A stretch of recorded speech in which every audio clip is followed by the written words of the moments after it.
আসসালামু আলাইকুম। সংবাদে আপনাদের সবাইকে স্বাগতম জানাচ্ছি আমি নুসরাত। শুরুতেই সংবাদ শিরোনাম। শেষ সময়ে এসে ঘুরে গেল রাজনীতির মোড়। তারেক রহমান দেশে এলেই গ্রেপ্তার করা হবে ঘোষণা সেনাপ্রধানের। ২৫ ডিসেম্বর ঘিরে তোলপাড় রাজনীতি। শুনছিলেন সংবাদ শিরোনাম, এখন বিস্তারিত। তার আগে হৃদয় ছুঁয়ে যাওয়া একটি আবেদন। যদি হাদি নামটি আপনার বুকের ভেতরটা কাঁপিয়ে দেয়, যদি দিনের আলোতে জনসম্মুখে গুলিবিদ্ধ হওয়ার সেই মুহূর্ত আপনাকে নীরব করে দেয়, তাহলে আজ চুপ থাকবেন না। একটি ছোট্ট শব্দ লিখুন কমেন্টে, হাদির ওপর হামলার বিচার চাই। আর ২ হাত তুলে দোয়া করুন, হে আল্লাহ, হাদিকে তুমি জান্নাতুল ফেরদাউস দান করো। তার শোকাহত পরিবারকে দাও অসীম ধৈর্য।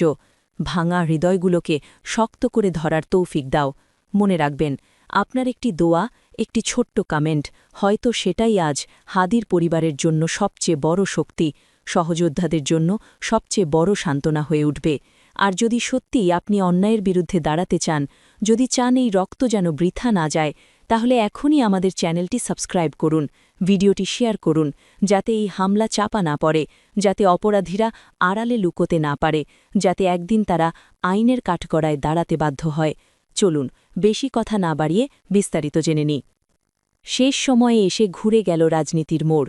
তারেক রহমান দেশে এলেই গ্রেপ্তার করা হবে ঘোষণা সেনাপ্রধানের। ২৫ ডিসেম্বর ঘিরে তোলপাড় রাজনীতি। প্রায় ১.৫ যুগের নির্বাসিত জীবন শেষে আগামী ২৫ ডিসেম্বর দেশে ফিরছেন বিএনপির ভারপ্রাপ্ত চেয়ারম্যান তারেক রহমান।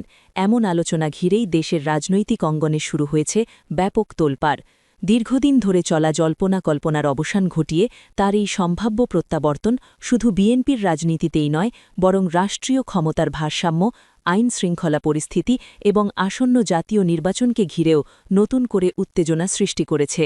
বিশেষ করে তার দেশে ফেরার পর গ্রেপ্তার হবে কিনা, রাষ্ট্রের নিরাপত্তা বাহিনী কী ভূমিকা নেবে, সেনাবাহিনীর অবস্থান কী হতে পারে, এই প্রশ্নগুলো এখন রাজনীতির কেন্দ্রবিন্দুতে। রাজনৈতিক মহলে আলোচনা চলছে, তারেক রহমান দেশে পা রাখার সঙ্গে সঙ্গে আইনি প্রক্রিয়া সক্রিয় করা হবে কিনা এবং সেক্ষেত্রে রাষ্ট্রের সর্বোচ্চ নিরাপত্তা কাঠামোর সিদ্ধান্ত কী হবে। প্রত্যাবর্তন শুধু ব্যক্তিগত নয়, রাষ্ট্রীয় ইস্যু। রাজনৈতিক বিশ্লেষকদের মতে তারেক রহমানের দেশে ফেরা কোনো সাধারণ রাজনৈতিক ঘটনার মধ্যে পড়ে না। এটি একটি দীর্ঘ রাজনৈতিক অধ্যায়ের সম্ভাব্য সমাপ্তি এবং একই সঙ্গে নতুন অধ্যায়ের সূচনা। তার নেতৃত্বে বিএনপি নির্বাচনে গেলে রাজনৈতিক সমীকরণ বড়ভাবে বদলে যেতে পারে। ফলে তার দেশে ফেরার দিনটিকে ঘিরে রাষ্ট্রযন্ত্রের প্রতিটি স্তরই সতর্ক অবস্থানে রয়েছে। এই প্রেক্ষাপটে গ্রেপ্তার ইস্যু রাজনৈতিক উত্তেজনাকে আরও ঘনীভূত করেছে। আইনগত দৃষ্টিকোণ, রাজনৈতিক বাস্তবতা এবং নিরাপত্তা বিবেচনা, এই তিনটির সমন্বয় কিভাবে হবে তা নিয়েই চলছে নানা বিশ্লেষণ। নির্বাচন সামনে রেখে বাড়ছে চাপ। নির্বাচনের আগ মুহূর্তে তারেক রহমানের দেশে ফেরার সম্ভাবনা বিএনপির জন্য যেমন বড় শক্তি হতে পারে, তেমনি সৃষ্টি করছে একাধিক চ্যালেঞ্জ। দলের ভেতরে মনোনয়ন কেন্দ্রিক দ্বন্দ্ব, নেতৃত্বের প্রতিযোগিতা এবং মাঝ পর্যায়ে অসন্তোষ ইতোমধ্যে দৃশ্যমান। এসব দ্বন্দ্ব সামাল না দিতে পারলে তা নির্বাচনের মাঠে বড় সংকটে রূপ নিতে পারে। একই সঙ্গে জাতীয় পর্যায়ে আইনশৃঙ্খলা পরিস্থিতি নিয়েও উদ্বেগ রয়েছে।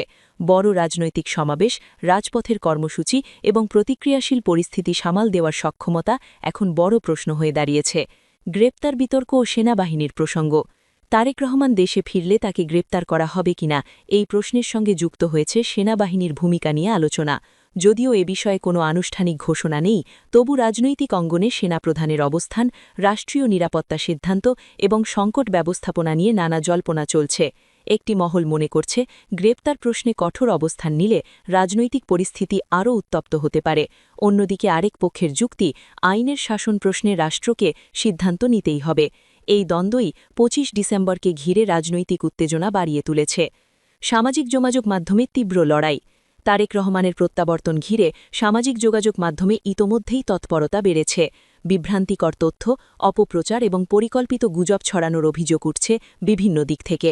রাজনৈতিক বিশ্লেষকদের মতে দেশে ফেরার পর এই ডিজিটাল লড়াই আরও তীব্র হতে পারে। এই পরিস্থিতিতে মাঠের রাজনীতির পাশাপাশি অনলাইন পরিসরও একটি বড় যুদ্ধক্ষেত্রে পরিণত হয়েছে। জনমত গঠনে সামাজিক মাধ্যমের ভূমিকা বিবেচনা রেখে সব পক্ষই নিজেদের অবস্থান শক্ত করতে সক্রিয়। ক্ষমতায় গেলে চ্যালেঞ্জ বহুগুণ বাড়বে। বিশ্লেষকদের মতে বিএনপি যদি নির্বাচনে জয়ী হয়ে ক্ষমতা গঠন করে, তবে চ্যালেঞ্জের মাত্রা আরও বেড়ে যাবে। দীর্ঘদিন ধরে দুর্বল হয়ে পড়া রাষ্ট্রীয় প্রতিষ্ঠানগুলির পুনর্গঠন, প্রশাসনিক শৃঙ্খলা ফিরিয়ে আনা এবং আইনের শাসন কার্যকর করা হবে সবচেয়ে কঠিন কাজগুলির একটি।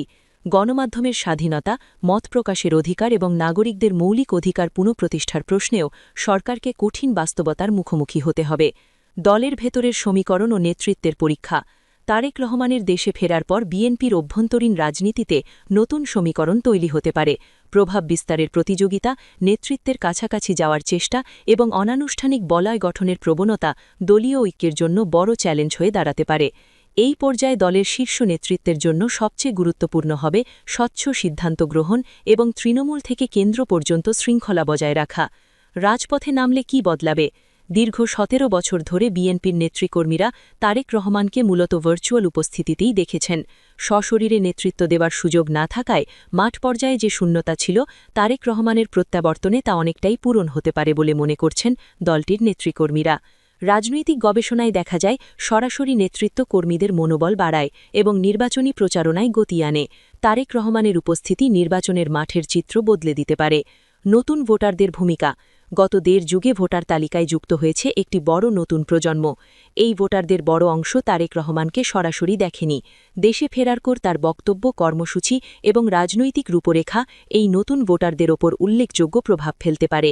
শেষ কথা, সব মিলিয়ে ২৫ ডিসেম্বর তারেক রহমানের দেশে ফেরার সম্ভাবনা বাংলাদেশের রাজনীতিতে এক বড় মোড় নিতে যাচ্ছে।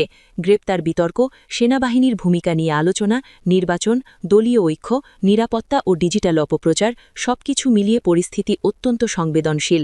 ২৫ ডিসেম্বর তাই শুধু একটি তারিখ নয়, এটি বাংলাদেশের রাজনৈতিক ভবিষ্যৎ কোন পথে যাবে তার একটি বড় পরীক্ষার দিন হিসেবেই দেখা হচ্ছে।